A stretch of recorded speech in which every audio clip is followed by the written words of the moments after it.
Hello, everybody. My name is Alexandra Zadak with This is Improv, and we are here for another glorious episode of Talk About It Tuesday. I am joined by the amazing, the very talented Kandy Lopez. Thank you. Yeah. Thanks for having me. Oh, of course. I've been thinking of you for a while. Why don't you tell us a little bit about yourself and what you do? Well, I'm Afro-Caribbean, so my parents are Dominican. I was born in Jersey. I was raised in Hialeah / Miami Lakes / Miami Gardens, so South Florida area. I consider myself an educator and a visual artist. I create portraits out of different materials. Yeah, so currently I'm creating portraits out of yarn, and they are larger than life size. So they're 7.5 by 5 feet currently, which you can unroll and step on or roll and have them that way or drape them somewhere.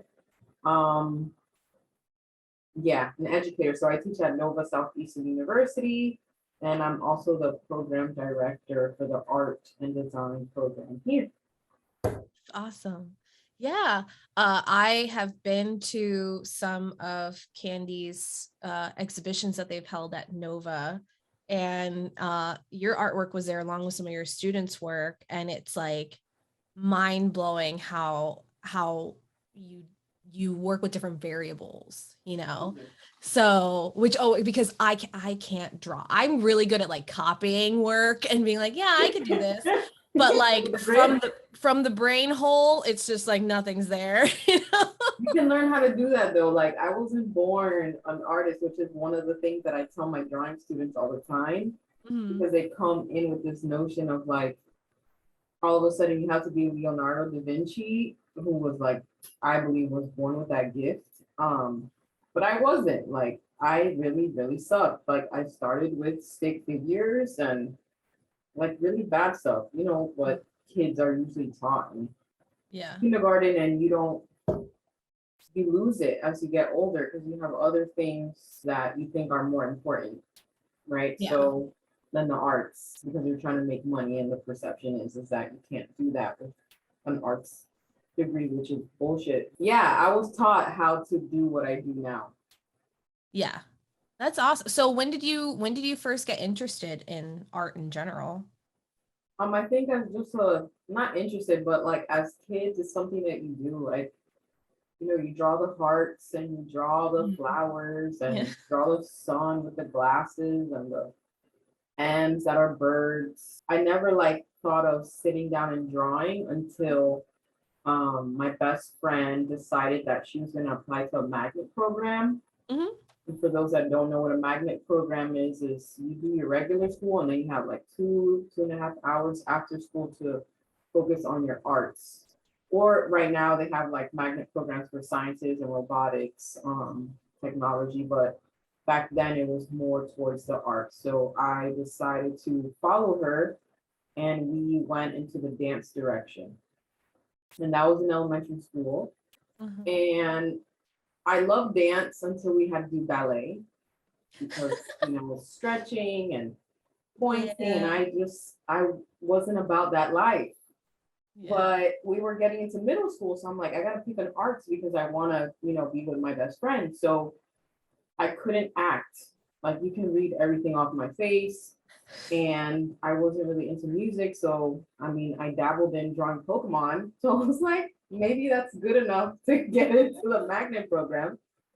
So I auditioned and I got in. So she got into dance and then went into her dance ways, and I got into art. And I was really bad in 6th grade, but there were students in the class who were like really good because they were doing art in their elementary magnet program where I was in the dance realm. So I had to like build that, but they were there as like my competition because I'm really competitive.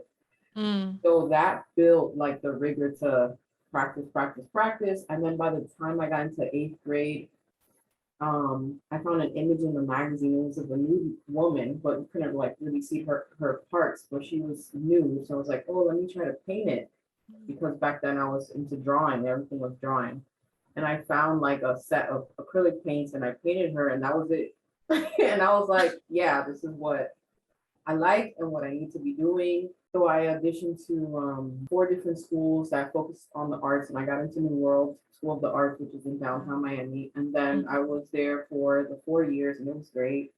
At first, it wasn't, but you get used to the crazy people that work there and the students. I decided that I was going to go into business because in my brain, like every other young person that's in the arts, I got afraid of what I was going to do when I got older and what kind of career I was going to have. So I went into business. And I went to the University of South Florida for that. And I was very, very depressed that first year. Like I had to make, so I would like leave my dorm and just like draw in the middle of the campus, and people will come by and be like, oh, that's so good. You know, we have an arts program. And I'm like, what? There's an arts program? Like, I didn't even think about that. Like, for me, it was like, I'll focus on business and I'll just do my art on the side, you know, and just do a 9 to 5 job because that's what you do. Yeah.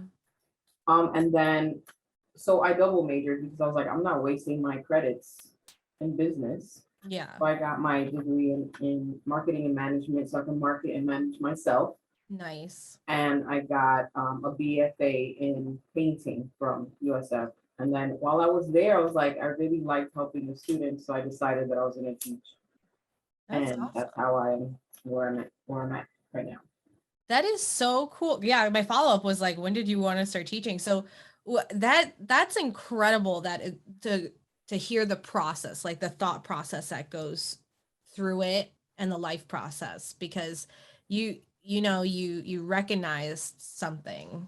Yeah. Throughout.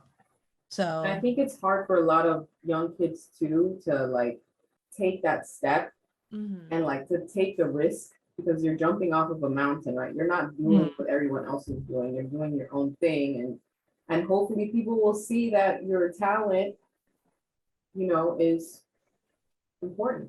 Yeah. I mean, when I had applied for NSU, it was originally for a psych major. Right. and then I spoke to Mark and Bill, and they were like, really? And I'm like, okay, you know, whatever, stop reading my thought process. And they're that's the thing too about being an educator, is getting that out of some people, because some people have it and they're trying to, you know, fulfill the life of their parents who didn't get to do whatever it is that they wanted to do, and they're putting the pressure onto their kids because, you know, you want your kids to succeed. I have two, so I know I want them to succeed, but as someone who is in the arts realm, like I also want them to be happy. So I don't want someone that's doing a 9 to 5 job and hates their job, and then you treat everyone like crap. Like, I want you to be happy. So follow whatever it is that makes you happy, and figure out how to make a career out of that. Right. Yeah. I think my sister and I got very lucky because our parents love all theater things and music and like all this stuff. Even though they were those 9 to 5 people, they branched out into their own thing. So like, but there was still that anxiety in high school of admitting to myself, like, I think I want to do theater major instead of this. And I was like, okay. Like, I was like, oh, whew, okay, cool. And sometimes they'll shock you and they'll be like, I've been waiting for this for a very long time. Yeah, my mom is still pushing architecture. I'm like, Mom, no. We are past that. I think it's a little late for that. Yes. I'm good. Oh, so is there any specific medium of art that you find yourself drawn towards over others, or any that like interests you more? Painting. 100%. Like, I like looking at how other people apply paint and how they describe a certain surface or shape, or how certain colors like bud against each other and how that can change, like color theory. Yeah, I just like paint. Well, I'm more attracted to paint. Even though right now I'm dealing with yarn, but it's still color. Yes, so it is. Is there like a specific paint, like that you prefer to work with? Oils, acrylics, anything like that, or is it just like in general? I started as an acrylic painter. We also did some watercolor, so I love watercolor because it's difficult. And I think that's why I'm attracted to different materials because it's learning something new every time. Like Yeah. once I've mastered it, or I think I've mastered it, whatever that means, um, I get bored and I have to move on to something else. So I've tried painting this summer and I wasn't happy with doing that. So, which is weird for me because I've been painting for such a long time. I got into oils. So I had Okay. a family friend who like left a box of oils from Italy. And it was like, Nice. oh, Yeah. how do I work this? So it was a lot of experimentation Nice. on what to do and what not to do. But yeah, I mean, if I see a acrylic painting versus an oil painting, am I going to be drawn to one versus the other? No, Okay. just painting in general.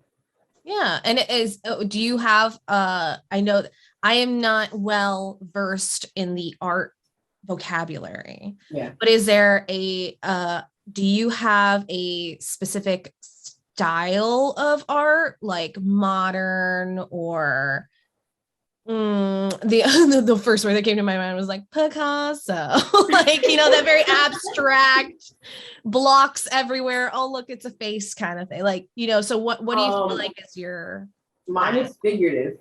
Figurative. Okay. But I mean, I'm contemporary, so like what's happening now. Okay. But yeah, my lane is figurative. And what is not hyper realistic, but I would say there's realism in there. Like, people look like people. Right.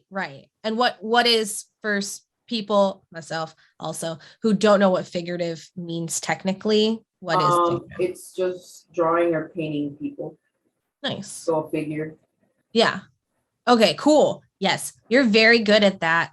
I'm just going to compliment you this whole time. Because was it you that did those tiny, were they sketches or something of just people and they were on the wall? Was that you? No. I don't know. No? Okay. I done like during the show that was here that was really small. They're like 1-inch figure drawings, but they were on paper. Maybe that's what I saw. I don't know. I saw something tiny and I was like, I think this is Kandy. Maybe there's so many of us. Like, I know, figurative artists. But and I always like to ask this, but like, have you ever the experience with your audience as well? Have you ever has there ever been a moment that stuck with you involving someone who has viewed your art, or maybe a student who has learned from you, like some moment in time that you're like, oh wow, this is why I do what I do? No, but usually during my exhibitions, I like to just sit back. So I, walk around, but I'm also a people watcher. Nice, me too. So like I'll walk around and look at other people's stuff, but I usually do that like as things are installing. So I already have like taken my sneak peek. But I like to see how people interact with my work, specifically like the new ones, because they are rugs, but people don't want to step on them. And that's like a really big thing with my work right now is stepping on the figures that I'm representing, because it's a political and social experimentation for me. Nice. So that's interesting to me. And also when you see the work from afar, you just think it's a painting, right, on a wall, but then you like come closer and you're like, oh shit, this is made out of yarn. Yeah. So I like that aha moment. I also really enjoy like kids looking at my stuff. Like that makes me happy.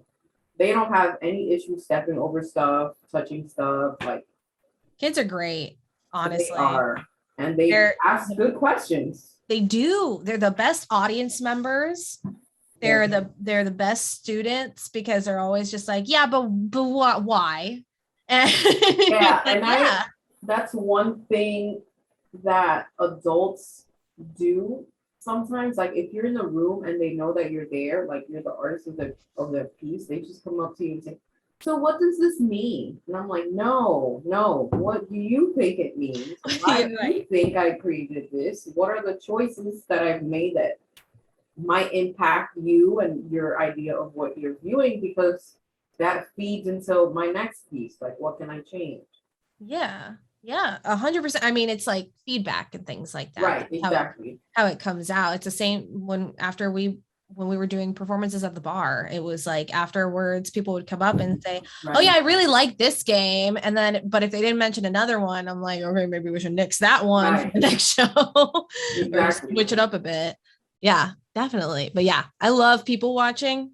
So I understand that, the people watching aspect of it, and watching how people interact with your art, I think is a great way to see the impact from afar kind of thing. Right. And to see if it's working. Yeah. Yeah. Is important. I mean, I feel like I make art for myself. It's my way of, and I don't want to sound cliche, but like dealing through identity issues. I think that making my pieces and choosing the people that I choose and reading, it's a lot of reading, is a way of me like getting through what it is that I'm making. Yeah. So seeing the way that other people react towards it is very healing. Yeah, 100%. I think art in general is something that was created without knowing for healing yourself, you know? Right. I mean, that's improv. It is a totally selfish thing for me because it's very therapeutic. It is very supportive. And you can do whatever you want in that moment and be a crazy person. And it's like, but am I crazy in this world? No. So it works. And the few times that I have like sat down to do any version of art, like I drew a tattoo for my friend, and it was just like, it wasn't amazing. It was just like a rough sketch of something. Yeah. But to sit down and do it, even though it wasn't like meant to be anything amazing or epic or whatever, it was so therapeutic for those like couple hours to like just get it all done and finished. And then I was like, wow, I did something that's going to go on someone's body forever. This is great. So and sketches are also important. Like, you don't get better by doing nice pieces all the time. You get better by fucking up. Yeah. Which is why you have sketches. Get all my books. Oh my goodness. The background. Oh, wow. Really bad work. But it's good. But it's good. It's failing forward. It's failing forward. Yeah, definitely. What's your teaching style? I feel like I can be militant. Okay. But I'm also pretty relaxed.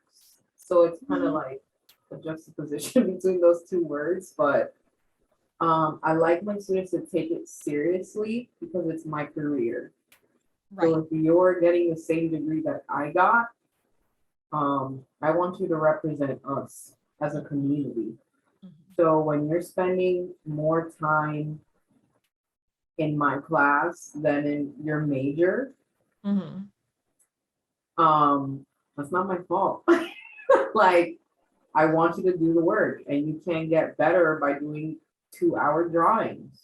Yeah. Especially if I'm giving you enough time to make work. So I feel like I'm very tight with some things, but I also keep the classroom pretty loose. Like, everyone knows each other. They all create group chats. They all go out to the beach or go to different things. We end up going on field trips. I play music to try to, like, get people to vibe in the class. And at the same time, it's like, your homework is due today. Right. Where is it? Right.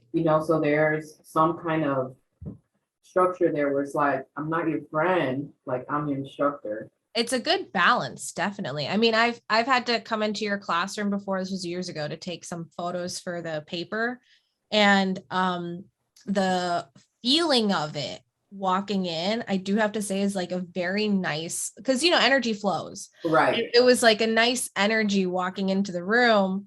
And a couple of my friends have taken classes with you, and they're always like, man, I can't wait to go to Kandy's class. It's always so fun in there. I'm like, I try to keep it fun. I mean, yeah, it should be fun.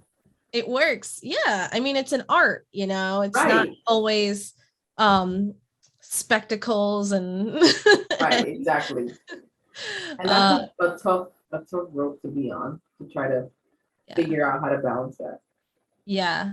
Yeah. But I think it works for you. I mean, obviously from a student perspective, I've heard such amazing feedback of your students of like, yeah, it's so fun. Look at what I did. And like, they're all so proud of their work. I think like that's the coolest part, is like, they're just so proud of everything they do in your class. So it's good to hear, because I hear complaining all the damn time. I'm sure you do in the moment. Just get it done. Like, that's all I'm asking. Yes. For you to finish. Yes. And finish. Yes. So now I'm going to ask you some very intense questions about tacos. Okay. Delicious. That's a great start to this conversation.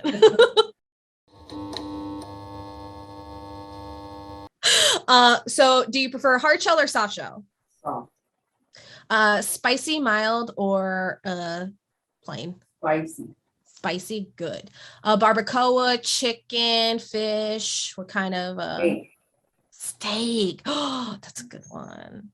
Are you like a natural taco kind of person, of just like lettuce, tomato, sour cream, or do you add like other like onions and this and that to it? No, I'm pretty typical. I like my tomatoes and lettuce and shredded cheese. Keep it simple. That's good. And then I'm gonna ask you a blasphemous question for a taco. Do you like tacos or burritos better? Tacos. What kind of what? What? Burritos are a whole different thing. Okay, so this is the debate we've been having. So how do you view tacos versus burritos? How are they different to you? Tacos are smaller. They have less things in them. Burritos are like a big ass sandwich that's wrapped in the wrap. Like, hello, Chipotle. They have burritos and they have tacos. And people go, if they're really hungry, they're getting a burrito. Nice. Oh, and the last thing that I did not ask is rice. No rice, or brown rice, or white rice? Rice is for a burrito. Okay. Ooh, oh my goodness. So many controversies. That's awesome. Okay, cool. Oh, well, moving past all of that, I'm sure some people watching are they're gonna be mad. It's gonna be great. I don't know what she's talking about. It's like when I did theater versus theater and everyone was like, what do you mean? I want to ask also if you have any advice for anyone who wants to go into either your world of the arts or like the arts in general. Do you have any advice for those people? There's so much to say. Take risks, do what's unexpected of you. And what I learned from yesterday's talk, so we had a talk with Oksana, who is a costume designer for a lot of different movies, like Tenet and a lot of Marvel movies. She said, which I think is the best advice, is to take the job even if you're not ready. Because if you take it, you can learn how to do what you need to do, or you can take it and be fired, and now you know that you cannot do that. And I feel like that is such an important thing to say. Yeah. Because we're always like, oh, we're not ready for certain things. We're scared. Our ego gets in the way. Yeah. Our self-confidence gets in the way. So it's like, just take it and see what you can do, because you might surprise yourself. I mean, fake it till you make it is a huge part of our world, Yeah, I think that Definitely. that's important. It's part of taking risks. Yeah, 100%. I think, yeah, I think that's a lot of the thing that holds some people back is that whole like, oh, but what if I Right. You don't don't know make until it? you do. But right, exactly. And I also want to say if I had no idea who you were a stranger on the street to me. What can I not tell just by looking at you? I feel like I have a resting bitch face Ooh, me too. Okay. and I come off as intimidating, which is part of my defense mechanism of growing up in city worlds. Mhm. Um, so I'm a Cancer, so I'm pretty, I wouldn't say sensitive, but I'm soft sometimes. So Yeah. I'm kind of like, what's the candy that people would ask me as a little kid all the time? A Sour Patch. Oh, first you're sour, then you're sweet. Yeah, you just gotta get to know me. Yeah. Just have that rough exterior. You gotta like punch your way through sometimes. Yeah, 100%. Yes. Are there times in your life that you can share that you feel like you use improv, that you improvise through your life or your work? Every day. Like there's always improv. Things don't go the way that you want them to go, and you have to figure out how to get to the end of what it is that you're trying to Mhm. get or make. I feel like I improv with my artwork. Like there's certain things that just doesn't make sense. I have to go back and try to either figure them out or just go with the flow, right? Like Bob Ross, there's no mistakes. You just figure it out. And all of a sudden it's not a cloud anymore, it's a mountain. Um, yeah, I Mhm. deal with it every day. Even teaching, like, my lights that are on my face now.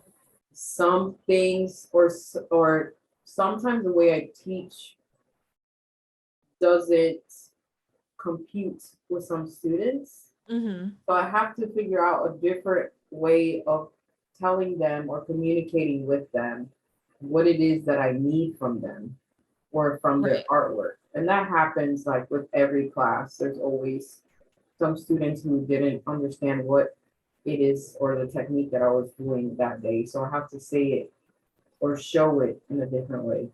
Okay. My final question for you is are you working on anything? Is there anything you want to promote?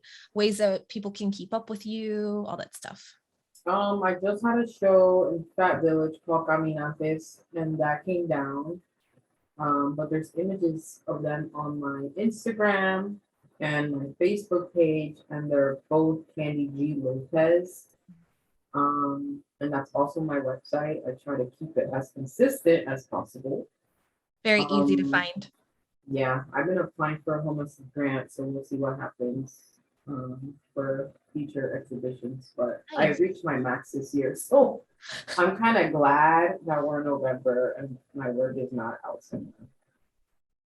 Nice. Me surprisingly happy right That's awesome. now. Yeah, it's a lot going on. Also, so we have the SPF fair that's happening, the small press fair that's put on together by the Girls Club Collection in Fort Lauderdale and also IS Projects in Fort Lauderdale. And it is a art fair where a lot of printmakers come out and showcase their stuff. They're also selling. The NSU Art and Design program is a part of that, and we will be silk screening. So we show the community how to, put stuff on your shirt. So you can come out, bring a shirt, or buy a tote bag, which is what they usually have. They're like $5 tote bags, and you learn how to print like we're physically there with volunteers. That is so cool. I show you how to do it. Yeah, it's fun. There's also a steamroller, so it's a big ass machine that like rolls onto these big pieces of wood that have been carved into, and they're Oh, like huge yeah. prints, so you get to see that. There's food trucks, there's music, there's dogs, there's kids, there's grandmas, there's like all kinds of All the people, good things. yeah, that are out there. So we're doing that this Saturday, which I'm assuming that this is gonna air later, but it happens every year. Mm. And it's usually the second Saturday of November. So you could just Google Cool. SPF Fort Lauderdale. And if you can't join us this Saturday, you'll join us next year. Yeah. We'll be That's there. so cool. Okay, well, thank you so much, Kandy, for joining us today on Talk About It Tuesday. Yay! It has been a pleasure to talk to you and get to know you a little bit more. Definitely anything involving NSU arts programs, I am a full advocate of. I am an alum. Definitely go and check out all the programs that they have over there. They are amazing. Our company still works with their theater program today. So, you know. We are pretty cool. They're pretty awesome. Pretty awesome up there. I want to say a huge thank you to you, Kandy, for joining us today for the episode. And if you guys would like to take any improv or sketch writing classes, we teach kids, teens, and adults. We also do corporate team building and just improv for life. You know, you always got to rehearse for something, right? If you like histories, mysteries, and ghost stories, we have a podcast called This is Legends of Yesterday, where we talk about all the weird, wacky, and crazy things that happen in Florida. We also have our historical and ghost tours of Davie that happen once a month. Our next one is coming up in December, so please look out for dates on our Facebook, Instagram, or wherever it is that you know how to get into contact with us. I hope you all have a wonderful, beautiful, and glorious rest of your day. Thank you, everybody. Thank you.